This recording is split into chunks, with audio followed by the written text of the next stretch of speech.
we will be discussing this blast furnace iron making process. So, in principle, this lecture will run through describing the reactions, phase changes, and some of the complexities that involved in blast furnace iron making. Okay. So, for the sake of convenience, I selected the medium of instruction here as English. So, as and when required, I will switch over to Tamil for explanations. Okay. So, I think that will be okay for all of you. Right. So what I expect from this lecture is, I don't want all you people to simply listen to my words and then see the slides. What I want is you please have maybe one rough workbook, and you just write down all the, maybe or even not all, maybe some of the peculiar things whatever I will say here and there, because everything is not put up in the slide, and you have advantage of recording the video and which you can use it for later also. But what I prefer is all of you must write something, some notes have to be written whenever you are listening lectures. So I am just following the lectures of Setu Prashant also. I think for all the lectures, you please all of you put a note and then write down the notes whatever he is telling, because some information that will come in flow which may not present in the slides, and also which will be very difficult to keep in mind for a long time, or in other way to remember the things. So better to write it, and then whenever you want to go back to that subject, you can simply go through the notes. And that is a key point what I was following throughout my maybe the initial stage of my career. So even today, or even the last couple of days, I was going through my blast furnace iron making notes. Otherwise I may be not able to present today. Okay. So I think we will move to the subject. Blast furnace, this is one of the very common and the familiar iron making process, or the furnace, whatever, whoever is in the metallurgy domain would be very much familiar to this word blast furnace. And the iron making is one of the subjects, what you call, very the most important subjects in metallurgy. And when you speak about the ferrous extraction, this is going to be the starting point, or even you can call the mother of iron or something. If you want to refer, then it is blast furnace only, where the iron is actually getting born. Okay. And as a metallurgist, each one of us should know this process very clearly, and there should not be any confusion at any point of time. Although this process was considered as a kind of black box, because what is happening inside no one was knowing. I'm just referring no one was knowing, because there was an incident by the Japanese. What they did actually, they basically quenched the furnace, an operating furnace which was running for a long time. They just quenched it. How did they quench it? It is by giving a huge amount of water from the top, and also a coolant, a kind of nitrogen organ kind of gases from all the sources, and they basically quenched the furnace from top to bottom.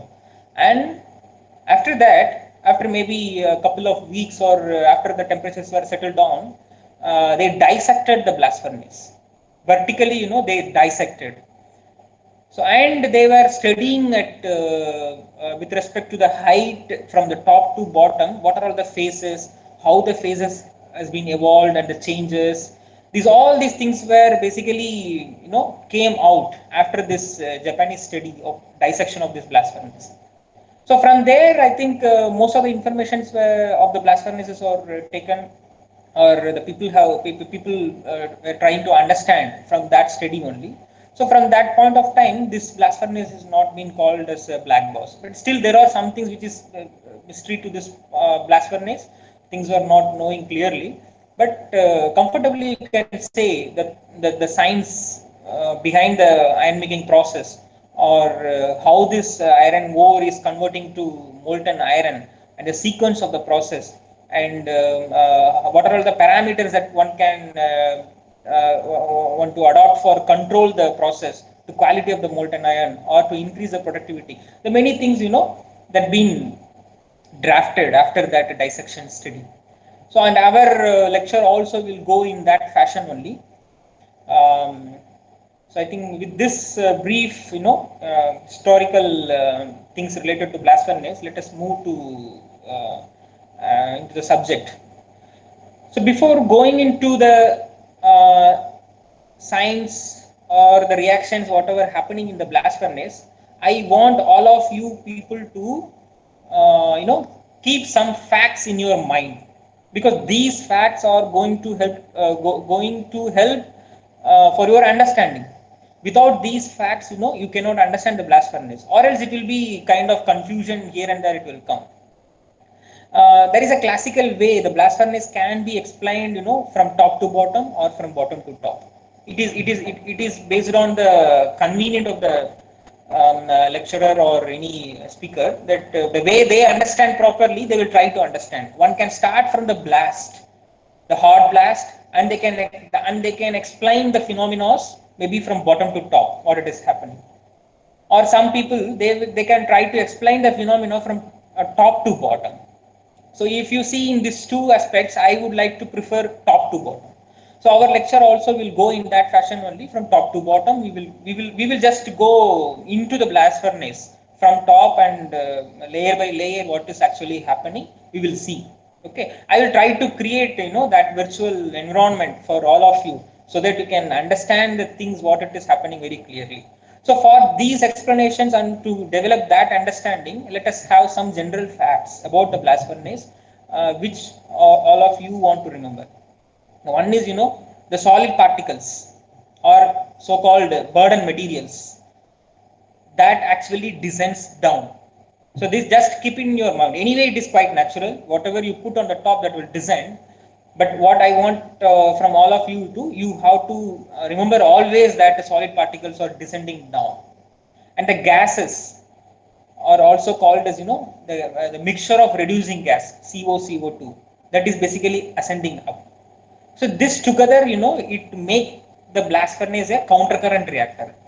So here the definition of the countercurrent is coming. What is the countercurrent? There is a one medium which is descending down. There is another medium which is ascending up. So this together, create a phenomena similar to a countercurrent reactor. So the blast furnace is also a type of reactor which is countercurrent based reactor. And the temperature of the burden basically increases as goes down. It is well understood. Whatever you are charging, from the top, that you are charging in, basically those materials are in the room temperature. And when it is going down, it is getting the temperature and it is getting heated, and basically the burden material is getting heated. And as you go down, the temperature is keep on increasing.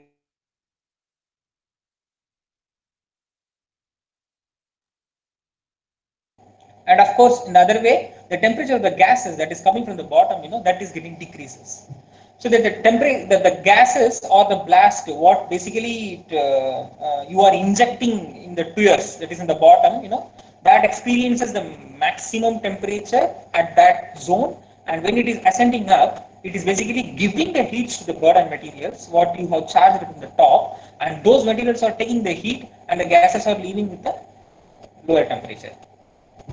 And yeah, with combining all these, the above four assumptions, you can say that the solid and the gases, always it is coexisting. Wherever you refer a location or the point in the furnace, there you can expect, always you can expect that solid and gases are coexisting. Okay. And there is a small, one additional point that you have to note down. The gases are always at higher temperatures than solids. If it is not there, then you cannot expect heat transfer from the gas to the solid.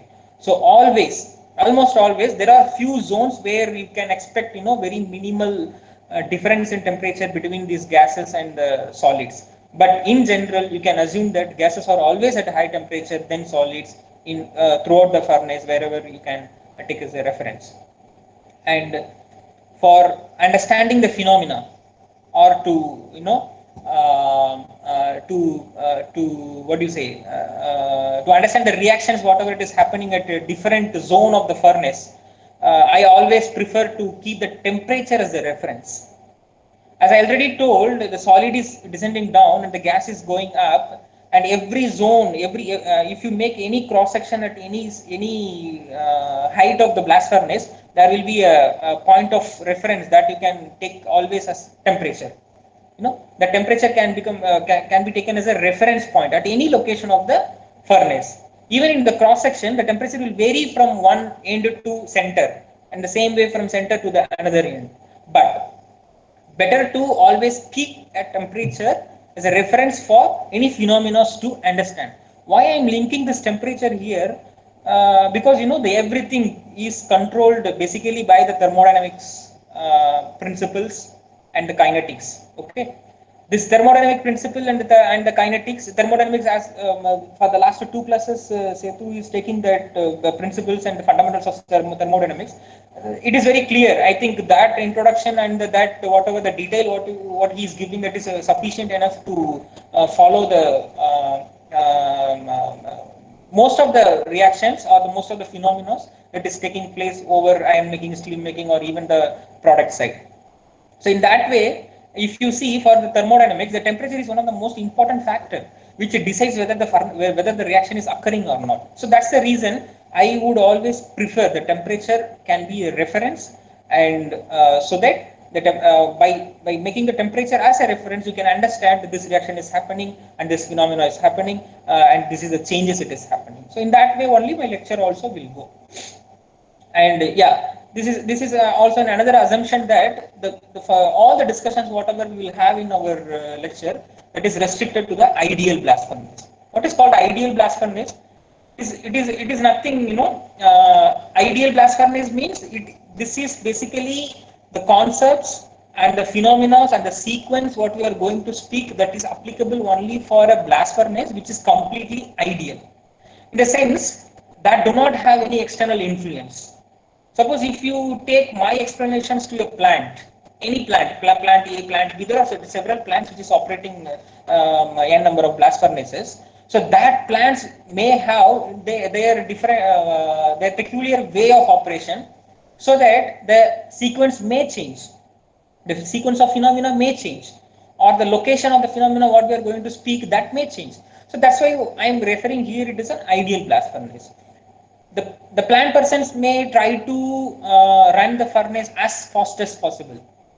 So that's the reason some phenomena would whatever want to occur at the bottom of the furnace, that may occur in the maybe in the early stage of the furnace, early stage, or in the higher portion of the furnace, means in the stack region. So in that way, the shifting of the reactions may take place. It depends upon how fast you are driving, or how much, whether you are important about the quality or the quantity. That means in terms of production, or in terms of what do you say, hot metal quality, in that way. So that's the reason I am calling it as an ideal blast furnace. The sequence will remain same for the ideal blast furnace, not for the operating blast furnace. Operating blast furnaces will have some sort of difference from the ideal blast furnace. What is that difference? It is very simple. There can be, the sequence can be changed, and the locations or the positions whatever we will refer, that may get changed. That's the concept of ideal blast furnace and the operating actual blast furnace. So with this we can have, see this picture is almost every one of you are familiar with this.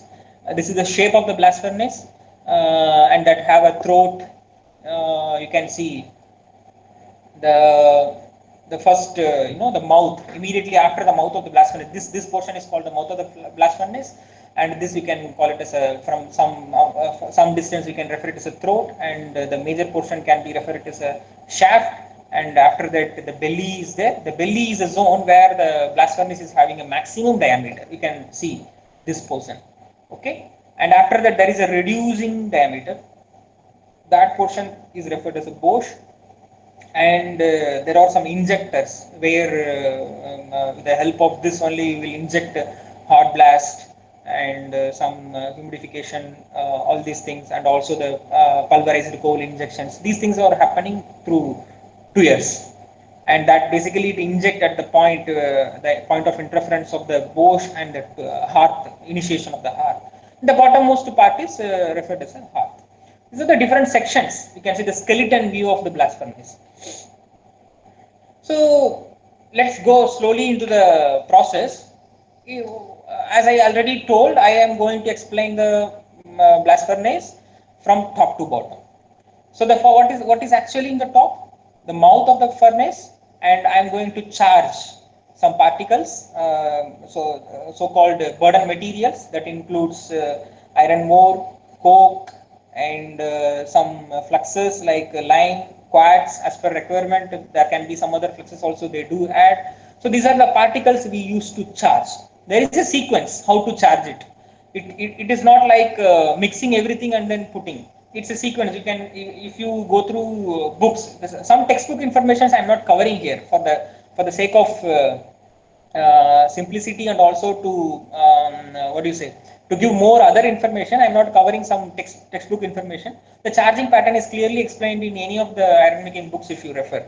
OOCC means ore, one bucket of ore, another bucket of ore, and another bucket of coke, like OOCCC. Like that, there are OC. There are different charging sequences out there with that.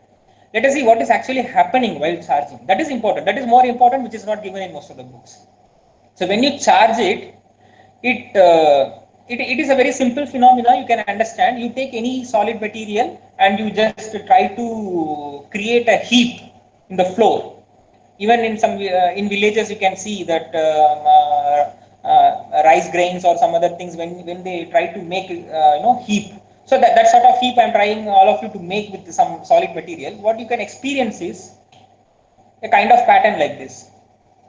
The bigger materials, the burden materials which are having bigger sizes, that tends to roll, and the burden material which are having fine sizes, and that tends to not to roll, means they tends to stay in a place where you are actually charging.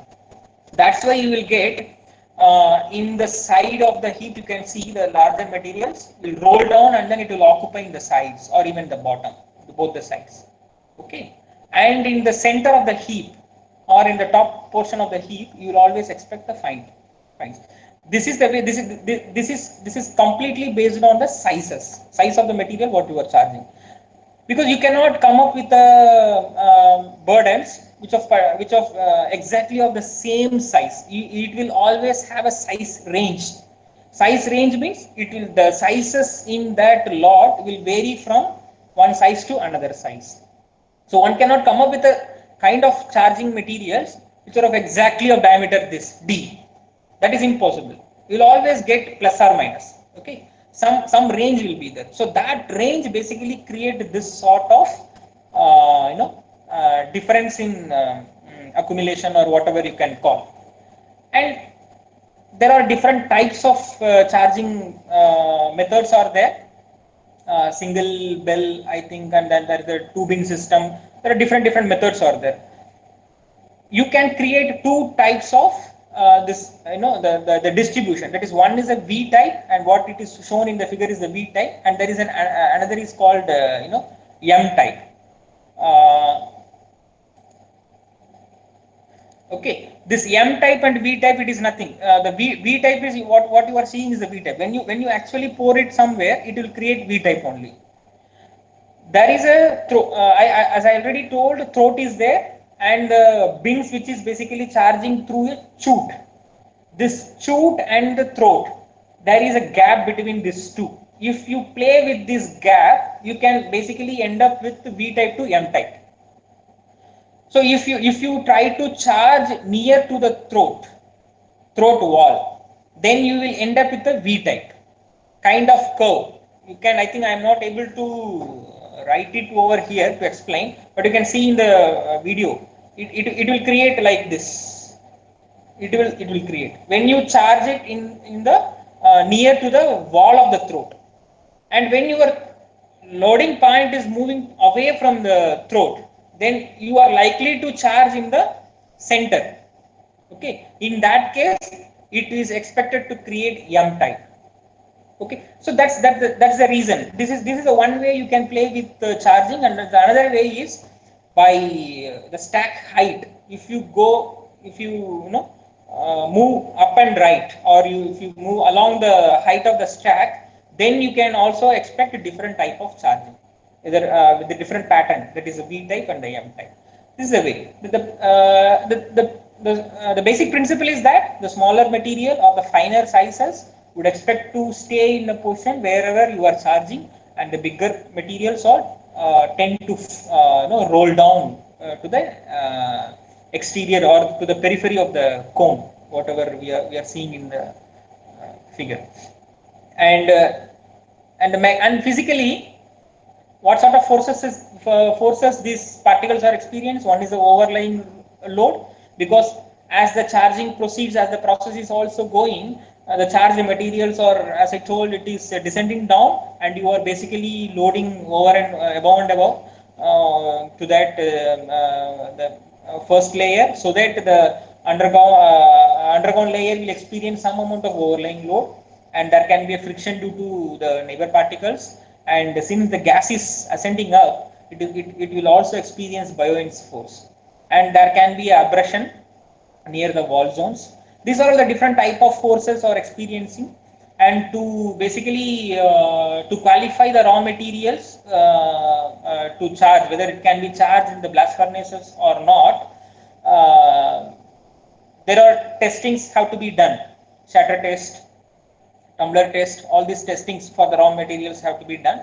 So this basically that simulated all these conditions like abrasion, friction, and the overlaying load.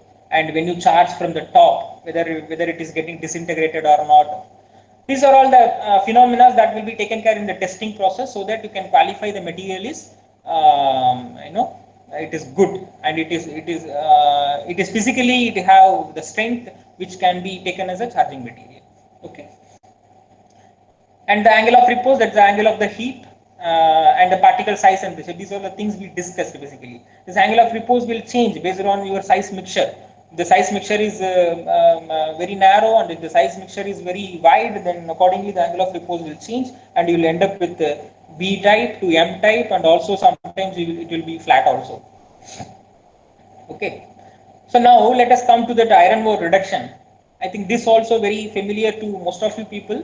The primary raw material what we take is a hematite. It is of Fe2O3, and that initially that turns to Fe3O4, and then to FeO, and then Fe. Fe3O4 is magnetite, and FeO is it's iron oxide, and after that a simple monatomic oxides, and then Fe. Okay. Here you can see how the crystal structure it changes when the reduction is progressing. Fe2O3 is basically a close packed structure. That means it's a hexagonal close packed. And the Fe2O3, Fe3O4 is a cubic, and also FeO is also a cubic. And BCC is very clear. We all know that it is again in the solid state. It will be BCC. It's another body-centered cubic. You see what is happening when the Fe2O3 is reducing to Fe3O4.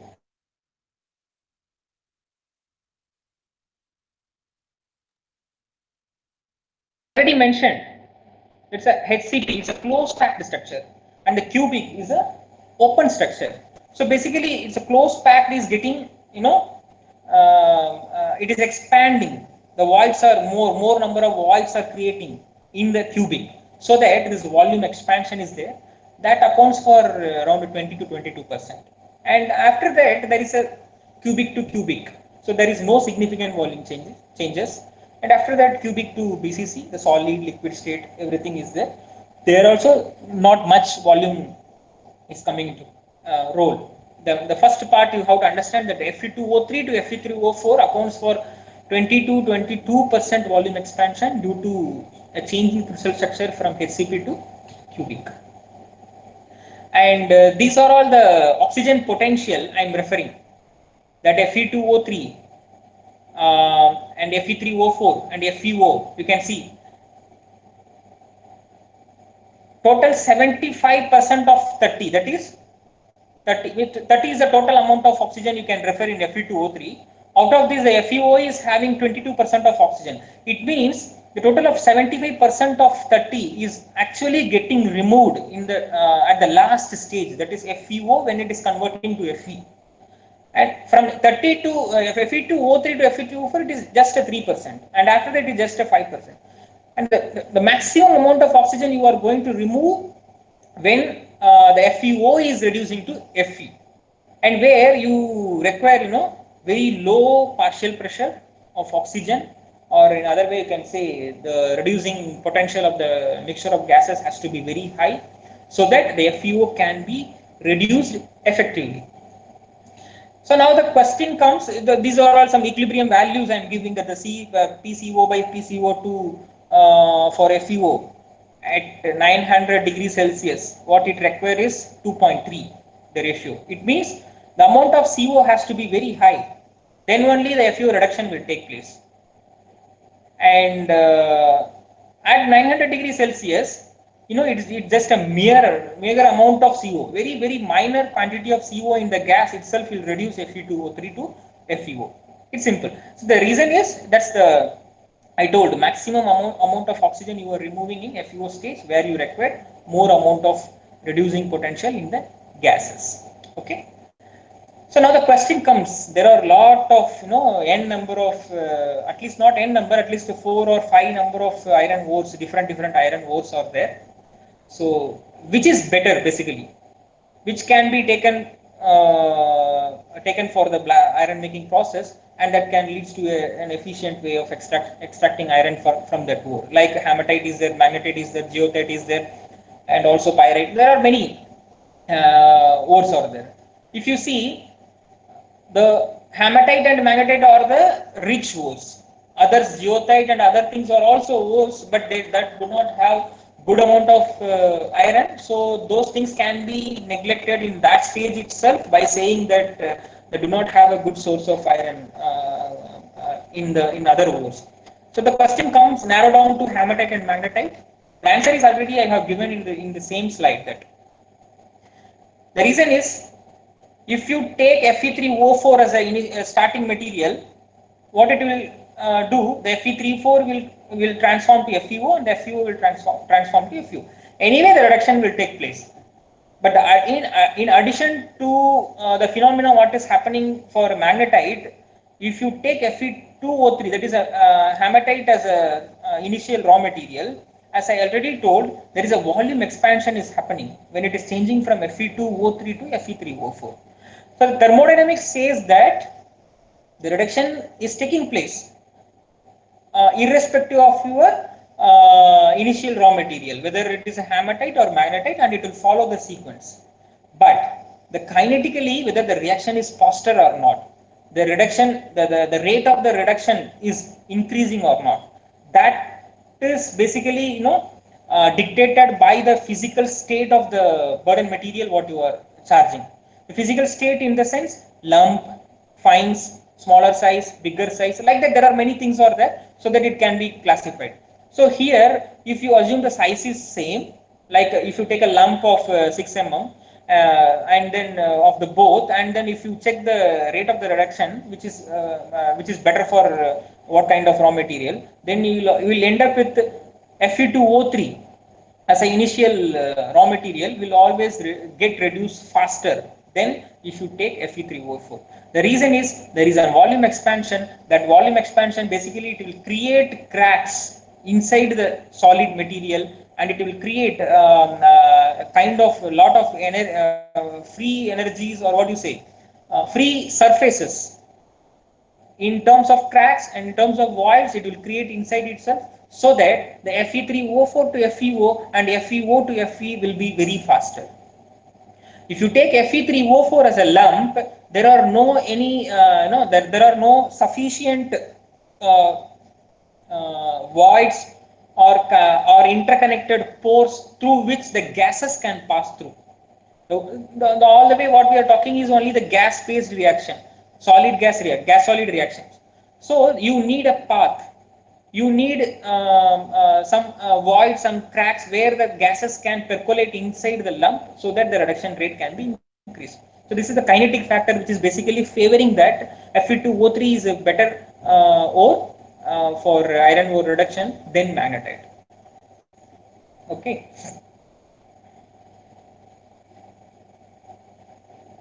I think that the importance of the FeO that I have already explained. The FeO, since you want to remove the maximum amount of oxygen in the stage FeO to Fe, so that the prime importance in the blast furnace is actually going to reduction of FeO only, rather than Fe2O3 and Fe3O4.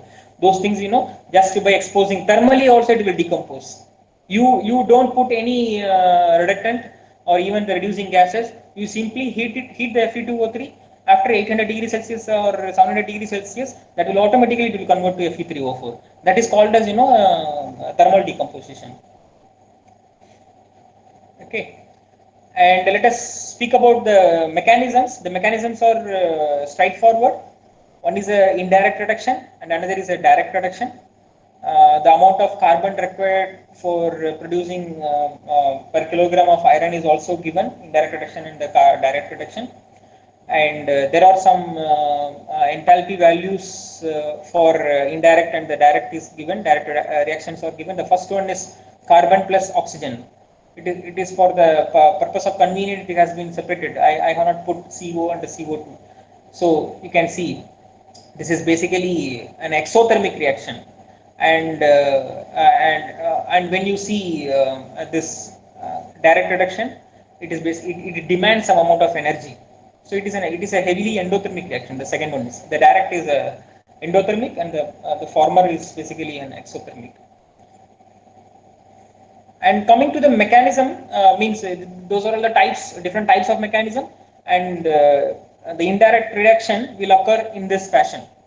Now this is basically called as shrinking core mechanism. Shrinking core means you are taking a lump and you are exposing that lump to a CO2 atmosphere, and the gases will first attack the surface, and the surface will be first converted to product. Means the surface will, whichever is having the Fe2O3, that will be converted to FeO. Means directly, let us take the final one, Fe, and the gases will go inside, that will penetrate inside to the core, and it will just attack the layer by layer, and that's what the initial, the raw material composition, that the Fe2O3 that is getting shrink with respect to the time. That's the way it is given. And also the process, the Fe2O3 to Fe3O4, Fe3O4 to FeO, that also follows. Initially the Fe3O4 will form, and then FeO will form. That layer also, it will get shrink, and ultimately you will get a lump, a similar size of lump with fully of FeO. This is called basically shrinking core model. A detailed derivations or means carried out by many of the researchers for different conditions, process conditions, and you can predict how much time is required for a lump to get reduced completely, and some sort of process optimization you can also do with those equations. Because for the bachelor level, this will be very difficult. Anyway, though, if you follow the derivations, all these are simple mathematics only. But still, I am not projecting all those equations here. I will try to share all these derivations maybe offline, so that you can get the flavor of those equations. Those equations can be used for process optimization, and also for prediction of some futuristic phenomena, like how much time it will take, what is the optimum CO2 ratio. Many things can be done, because that equations includes everything. It is derived from the first principle basis of thermodynamics and kinetics. So that includes all the process conditions. So that those equations can be used for several purposes. So, but just a glimpse of shrinking core model. What is that shrinking core model? That we are just projecting here, and that shrinking core model is basically followed in our blast furnace. Okay. Now let us move. These are all some information that required before, maybe after charging. After charging, once the material is charged, and it is going to experience different kind of reactions downline of the stack. So we are going to see one by one what are the reactions it is going to take place. After the mouth or the throat, what you have in the blast furnace is shaft. Okay, where you can expect the solid, the temperature of the solid will increase from ambient temperature to 1500. Not necessarily to 1500, at least to 1200, 1000, or it will increase in the shaft. And the gases will lose the temperature from 1600 to 150, at most 150, or even 200 to 300. The gases that come out from the blast furnace will carry some amount of heat. Maybe it will leave the furnace with 200 degrees Celsius or around 150 degrees Celsius. That carries that amount of heat. And the shaft can be further classified into upper shaft, middle shaft, and lower shaft. Okay. And the general features of the shaft, you can see the solid undergoes basically the phase changes. As I already told, how the iron ore is changing its phase from Fe2O3, Fe3O4, FeO, and Fe. This is what it's going to happen with respect to the height of the shaft. And the gases undergoes composition and temperature change. Okay. The composition in the sense that we will see later. But for the time being, all of you may kindly assume that the gases, when it is coming at the injection point of time, that is the Tuer zone, you will get a maximum CO. And the CO will try to lose it out, and then it will convert it to CO2. So that's the composition change actually taking place. The CO will reduce from bottom to top, and the CO2 will increase. And the temperature, as I already told, the temperature will decrease for gases from bottom to top. And in the shaft zone, for the ideal blast furnace, again, I'm just pointing out here, for an ideal blast furnace, there is no any physical melting of the substances or the burden material that you are charged. Okay, there should not be any physical melting. That means the melting phenomena is not actually taking place in the shaft zone. Okay, it maintains basically the granular arrangements that what we prefer to have, kind of, as I told, that V pattern and the M pattern, and with respect to the size ranges, different sizes in one portion and different sizes in another. So the smaller size and the upper size. So this pattern basically it maintains. So what actually it is doing? It is descending. It is descending. It's not. There is no much change. The phase change is happening. That phase change is simply the crystallographic changes for the iron. No any physical melting is happening. Okay. So let us concentrate on the upper shaft. What is actually happening in the upper shaft?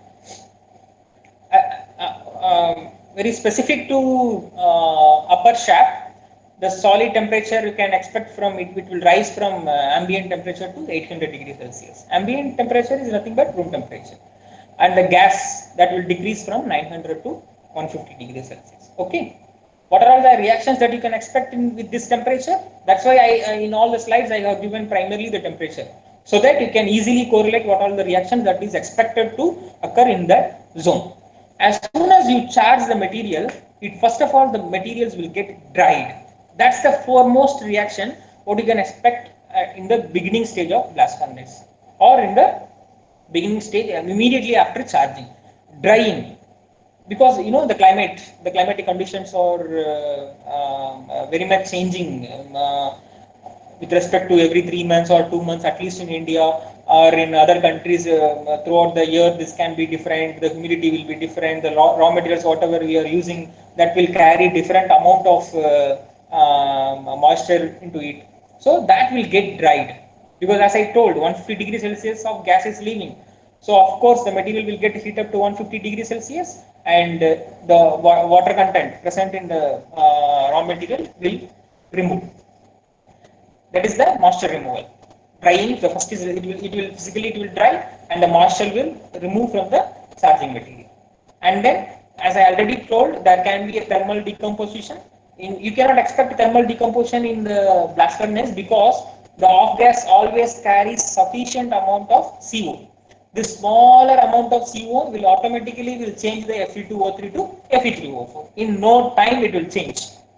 Okay, because it do not require a huge amount of CO or reducing potential. Automatically it will change.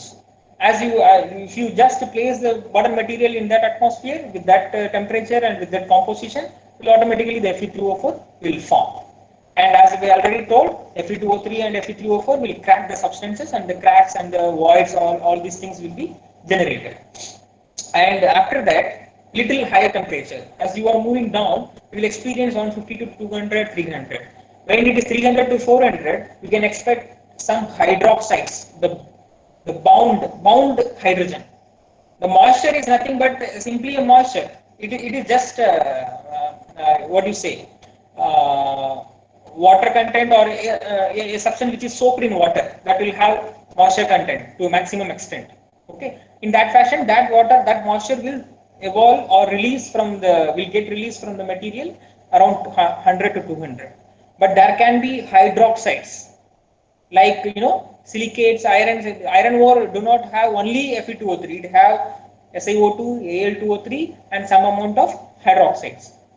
These hydroxides will get dissociate at 300 to 400 degrees Celsius, so that reactions will occur in the upper shaft.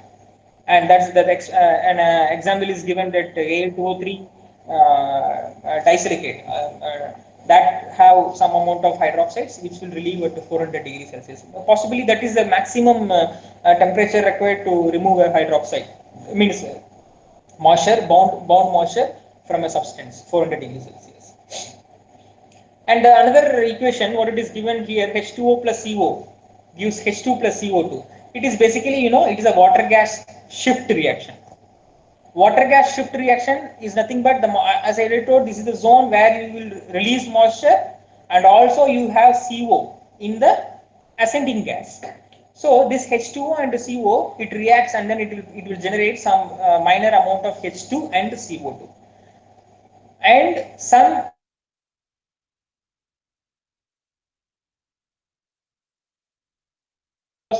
it is generating hydrogen. Hydrogen is another reductant. But the bad point is, this reaction is occurring at the topmost portion of blast furnace, and in no time it will come out of the blast furnace. The hydrogen may not be getting utilized properly. Okay. The good thing is, it is also generating some energy, so that can be used for heat up the button material. Okay. And another one, the reaction is CO, that converts to CO2 plus C plus some amount of energy. So it is again an exothermic reaction. The most important reaction that is actually happening in blast furnace, that is this reaction. You write it in either forward direction or reverse direction. This is going to be an important reaction. All of you must remember that. I expect all of you to remember in a reverse fashion, that is CO2 plus C gives 2CO, because that gives more realistic significance than CO2, the way it is written in the slide, that is CO converts to CO2 to CO. It is written in that fashion because in the upper stack this reaction is happening. This is called as Norman reversion. When your off gas is having more amount of CO, then the CO will turns to CO2 and shooting some amount of carbon fine powders. So that is called this carbon, CO2 plus C.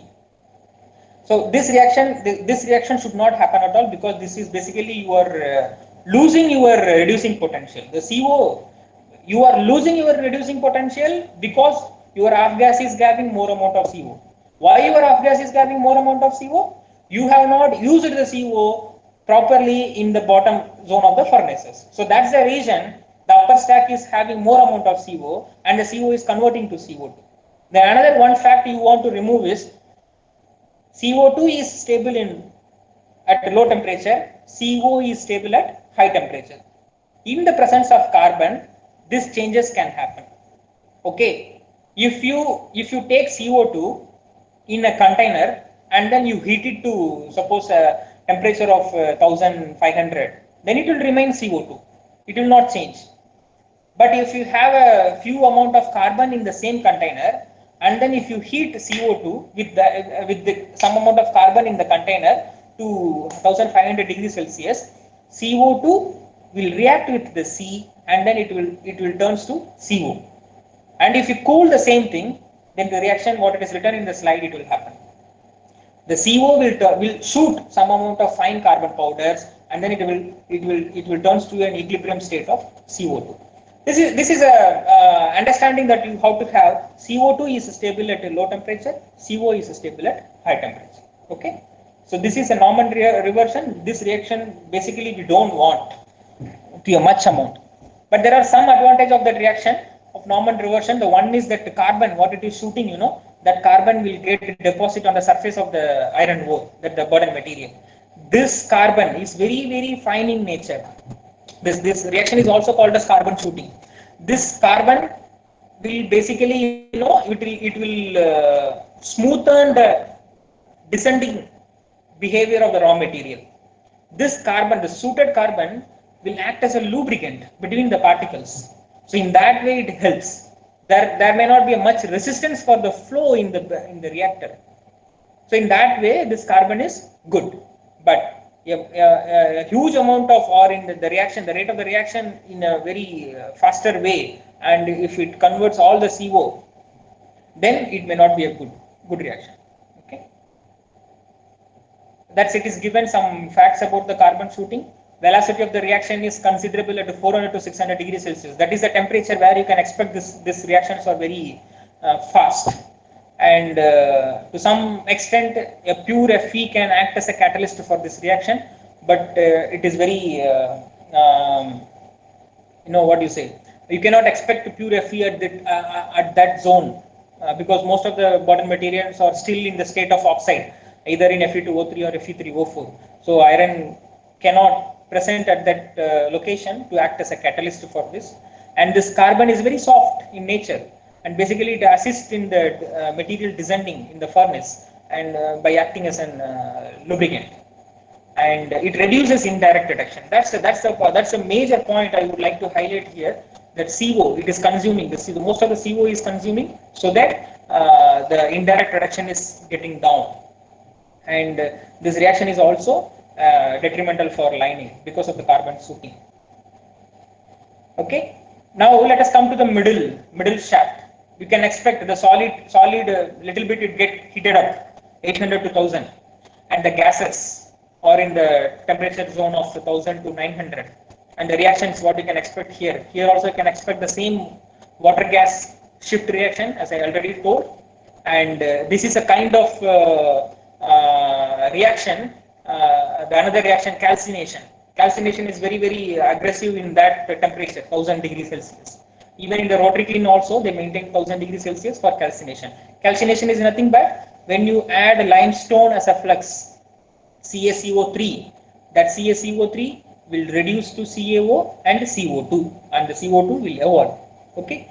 Means the CaO formation from CaCO3 is called calcination. It is an endothermic reaction. Okay. And as I already told, there is a Baudouin equilibrium, that is CO2 plus C gives 2CO, which is very, very sluggish in this zone. But this is the reaction what we want in more way. It is a reverse of the earlier way of writing, that Norman reversion. CO converts to CO to C. That is the way here it is written, CO2 plus C gives 2CO. It occurs in a very sluggish way, because this is going to occur in a very great way in the down the line of the furnace. But here the temperature is also not sufficient, and the environment is also not sufficient, but in a very minor way this will occur. And you can expect Fe3O4 will change to FeO here, and FeO also will change to Fe here by indirect reduction. Indirect reduction means the first equation of what I showed, the FeO will react with the CO, and then it will change to Fe. Okay, that will also take place. And the Norman reversion may not take place. Locally it can take place based on the localized composition of localized temperature and the composition of the off gas, or the gas that is leaving. It depends upon that. And another important reaction is Mn3O4. It is another manganese ore. So in some plants they used to add manganese ore also in the blast furnace. So that reduction, Mn3O4 reduced to Mn, will take place in middle shaft. So these are the most important reaction that is actually taking place in the middle shaft. And this Mn3O4, calcination, and what else, endothermic, all these things will increase the coke rate. Okay. So these all thermal demands have to be met up by addition of coke. And how the coke is generating energy, that we will see in the maybe in the next lecture, or when we are addressing tear zone and raceway zones. Okay. And you can see this is one of the most important, middle shaft is most important zone in the blast furnace. Almost 50 to 60% of entire height of the blast furnace is basically the middle shaft. Okay. And it occupies 75% of the shaft volume is considered as a for all these reactions. And this is the zone where you expect the solid and gas are almost in the similar temperature, or you can expect very minimal heat transfer between gas, from gas to solid. So that this zone is basically called as thermal reserve zone. Since it is thermally reserved, means the temperature is not much change, there is no much changes between the solid and the gases. There are the chemical reaction that is going to happen in the thermal reserve zone is basically an equilibrium kind of thing. There will not be much changes. The only the kind of the state of the chemical state of the bottom materials will remain same. Then also it can also be referred as chemically reserved zone. The reason is thermally it is stable.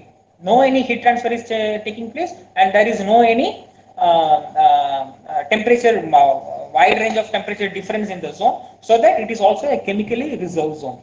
And for an efficient blast furnace, or a furnace to operate in more than 95% of efficiency, or in a very less coke rate, then the furnace should have maximum height of this, this zone, this thermal reserve zone or chemical reserve zone, because that is the zone where most of your Fe3O4 and FeO is converting to Fe simply by gaseous reduction. Okay, this gaseous reduction of Fe3O4 to FeO to Fe is basically we want. In that way, you can reduce your coke rate in the blast furnace. Let us see in the another slides how this coke rate is getting affected because of the proportion change between direct and indirect reduction. Okay. In the lower zone, little bit higher temperature, 1000 to 1500, and gases will be at 1700 to 1000. This zone will share that chemical reserve zone to some extent, chemical and thermal reserve zone, and it will also share some amount of the coming zones, that is a cohesive zone. It will share. It is basically a mixture of 2-3 zones. That is a lower shaft basically. FeO, the total amount of FeO is converting to Fe. Calcium, it is also converted to phthalate. Phthalate is nothing but FeO in association with SiO2. It's a complex oxide. FeO SiO2 is a complex oxide called as phthalate, and the calcium ferrite is a CaO FeO kind of oxide, complex oxide. These two formations will take place here only. And the Baudot equilibrium, CO2 plus C gives 2CO. This take place very predominantly in the lower zone. More amount of CO will be generated in the lower zone, means here that CO will be transferring from lower to top, so that in all its path basically it is the CO is getting used by iron ore reduction. So if you are not using the CO properly in this middle zone, that's why I referred middle zone has to be as length as possible, so that CO can be utilized completely or properly or efficiently, so that your coke rate can be reduced. Okay, this is basically generated by this reaction. CO2 plus C gives 2CO, and this reaction is an endothermic reaction, and that for that heat is required. This heat is also again supplied by carbon only. Okay, that is a coke only. And here you cannot expect carbon deposition. That is, the carbon shooting is not possible here. And there are other reactions which can take place: zinc, nickel, copper, lead, and other higher oxides of manganese reduction by CO. The CO will reduce all other oxides: zinc oxide, nickel oxide, copper oxide, lead oxide. Everything will get reduced in this zone. Okay.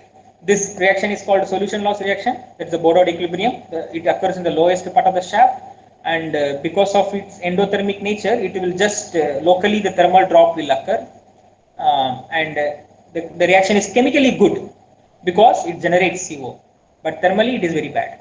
Okay, because it consumes more amount of heat. Okay, the other important reactions that we can see, as I already told, manganese ore reduction, MnO2 will change to Mn3O4, Mn3O4 to MnO. These all are endothermic. It demands heat. Oh, it is exothermic. Releases heat 6 times higher than Fe. Sorry.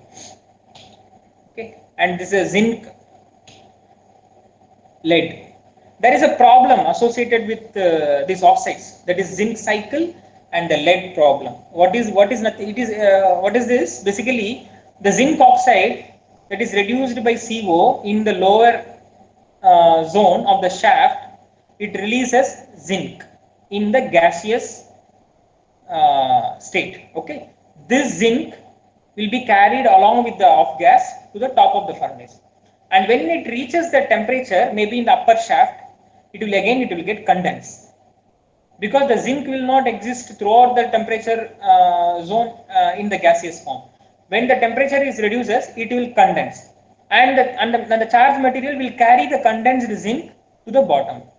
And when it reaches the high temperature, again it will form gas, and again it will be carried, and again it will come to the bottom. It will go up and down. This is called zinc cycle. Okay, this zinc cycle basically is alkalis. It is not only for zinc. All sort of alkalis, whichever is getting reduced, it will be carried, and then it will be come down. It will be carried along with the off gas. And the cycle is existing. So this cycle is basically a detrimental one. It will spoils the performance of the blast furnace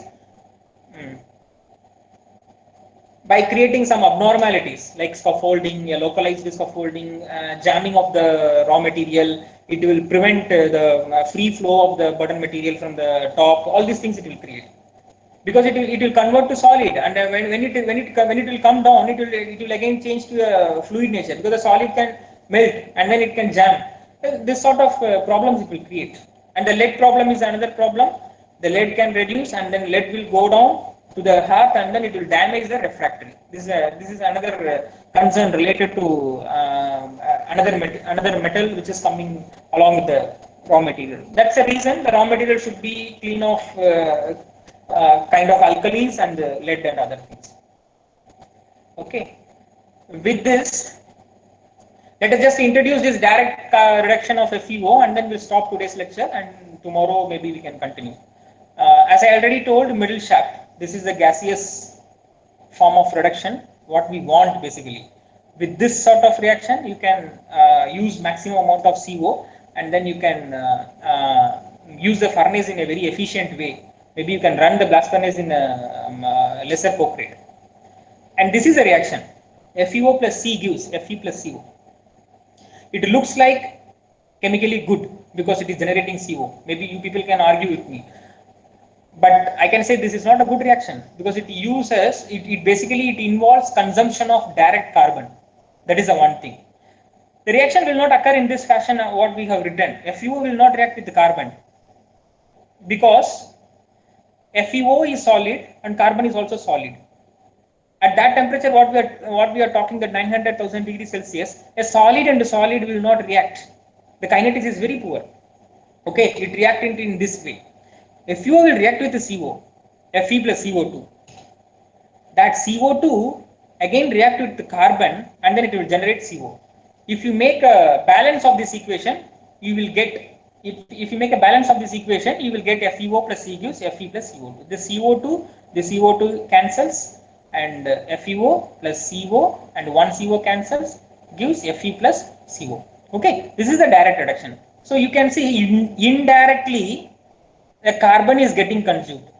This reaction is again nothing but a Baudot equilibrium. Okay, solution loss reaction. Okay, so if you encourage more direct reduction, then there is a more consumption of carbon. Okay, so rather to encourage more direct reduction, operator to encourage more indirect reduction, which can consume the CO, which is already generated by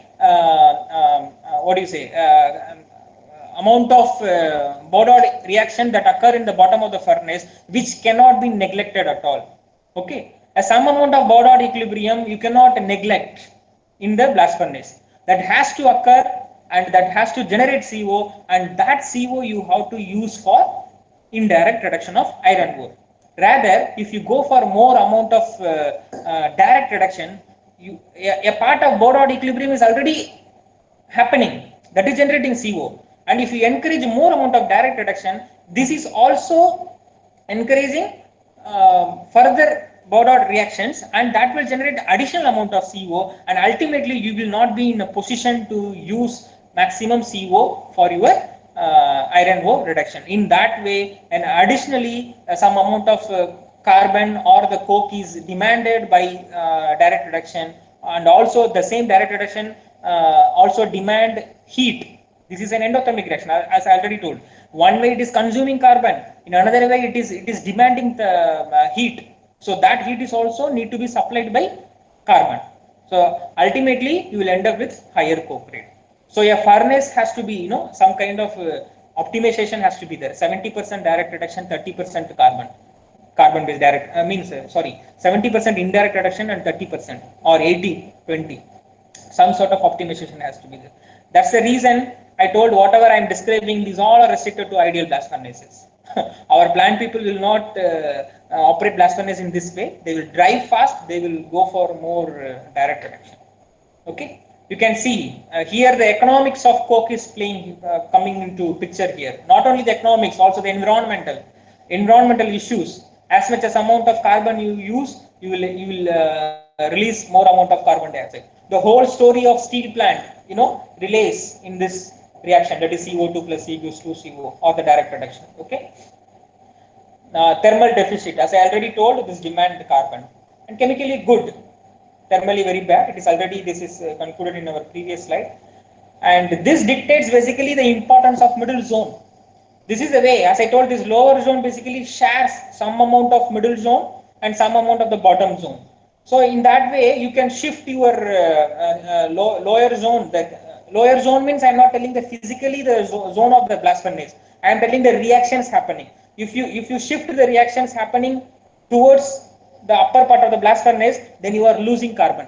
Okay, you are losing carbon in the sense you are going to end up with more amount of coke rate. Okay, if you shift that lower zone reactions towards the bottom, then you are giving sufficient time for the gases, and also sufficient length of the zone, the thermal reserve zone and the chemical reserve zone in the middle part, so that the indirect reductions can occur very efficiently. Okay. So some minor calculations are given. I think you can go through that slides when we upload it there. It just related to the first equation. You can see as a part we can conclude, if you encourage direct reduction, you need CO, additional CO, and that additional CO to be supplied by additional carbon, and that additional carbon to be supplied by additional coke rate. Okay, here the heat is not coming, plus heat you have to supply for direct reduction. So in a nutshell, you can say that direct reduction basically it's a carbon demanding process.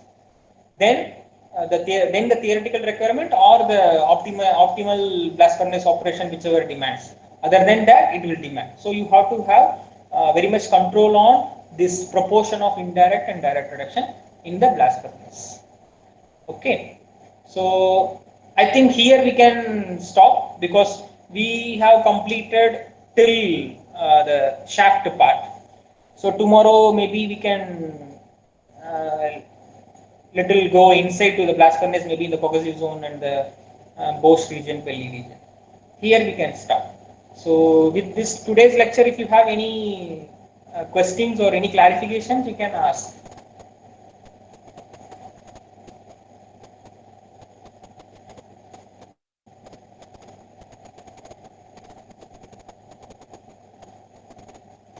If no one have any questions, yeah, I receive one message. Let's see. What is meant by coke rate? Okay, it's no amount of carbon that you are supplying in terms of coke for reducing this iron ore. Suppose if you want to produce 1 ton of hot metal, how much amount of carbon required for that? Okay, that's the carbon value. You can theoretically estimate, and this carbon need to be supplied by coke in the blast furnace. So that amount of carbon that required to produce, or amount of coke that required to produce 1 ton of hot metal, is basically referred to as coke rate. Normally our plants are running with 300 to 350 kilogram per ton with adoption of many modern trends in blast furnaces like humidification, PCI, pulverized coal injections. There are several techniques so that you can reduce the coke rate. The optimum value is 200, 300, and you cannot go lesser than 280 or something. That's a theoretical value. You cannot beat that theoretical value. So always it will be 300 to 350. Maybe Setu and Gautam can give actual numbers. Yeah. Is there any other questions?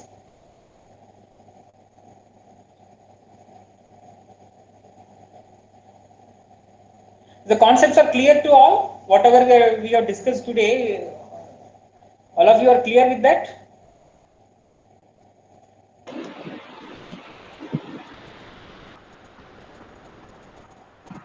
Okay.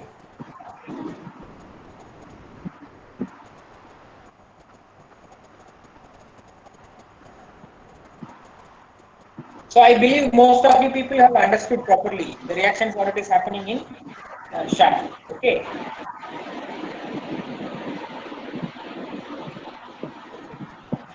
I think Okay. okay. And, Yeah.